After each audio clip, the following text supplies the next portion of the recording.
Good evening, welcome to You Can't Handle the Truth Movies. My name's Chris, that's James, and we're going to review How to Train Your Dragon. You can't handle the truth! As an ancient threat endangers both Vikings and dragons alike on the Isle of Berk, the friendship between Hiccup, an inventive Viking, and Toothless, a Night Fury dragon, becomes the key to both species for forging a new future together.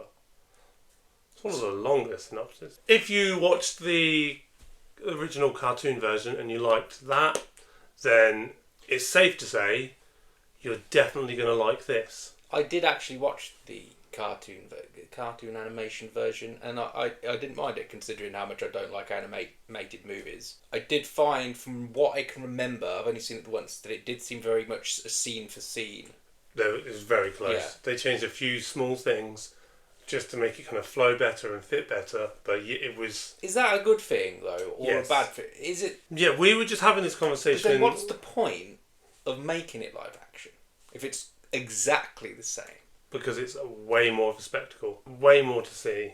Yeah, I suppose so. Things that you can't get from animations a lot of the time are the nuances in people's emotions and feelings. And I get that, but wouldn't you say it depends on how well the CGI and effects and the physical interactions, like with sets and stuff, is done in the live action, or else it's just downgrading. Right, no, I agree. Like, say if the dragon come on the screen and it just looked like, it's a green screen dragon, and it didn't look very good, then you might as well just watch the original anyway. In that case, this was better.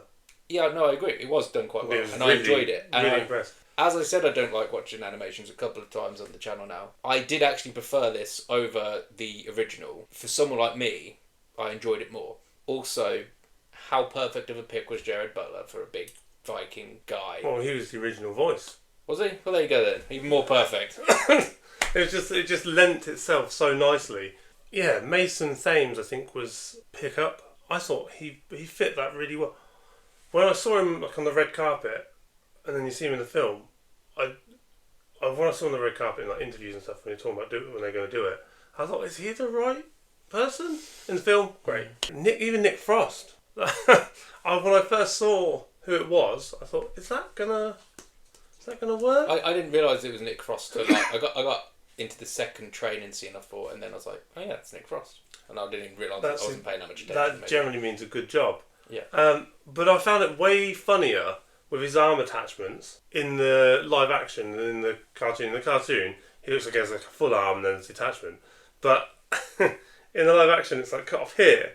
So it just seems really short. So when he puts like the hammer or the axe on, it just... And I really like those little bits that they did. And they changed some of the fight scenes. They changed just little bits. I mean, most of the stuff that I would like critique about it in terms of story and that, you have to just bear in mind it is a kids' movie, so that's why I ain't got much really to say about it. Did you watch it by yourself? No.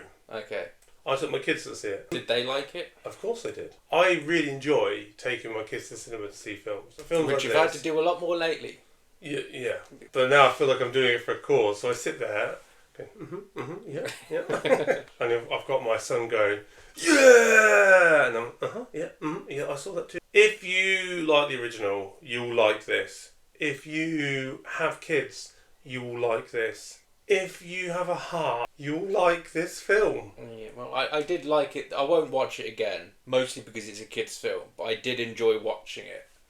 Yeah. As a one-off. So, I mean, that's just our differences and but... Out of 10, where are you going to go? 7.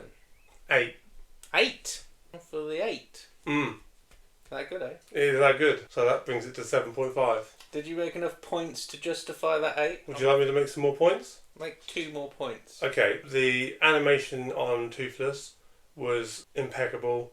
They've really learned how to make make it as a dragon, look like a dragon, but also look cute, and facial expressions and things like that. It was so well done. Even the way it shut its eyes. Okay, good animation was amazing. The acting from Gerard Butler, spot on. What did you not like about Gerard Butler's acting? No, I didn't. Exactly, he's a good actor. I like Gerard Butler. Exactly. I'm just like, yeah, fair enough. 5 and 8 and 7 is a 7.5 for How to Train Your Dragon. And the comedy was also good. Yeah, I The laughed. funny bits were funny. I didn't really laugh during it, but I did. I like. I mean, I really wish this was live action Predator Killer of Killers, but I was still like, yeah. 7.5. 7.5. I personally think it should be higher. Go and give it a watch. See what you think. Let us know.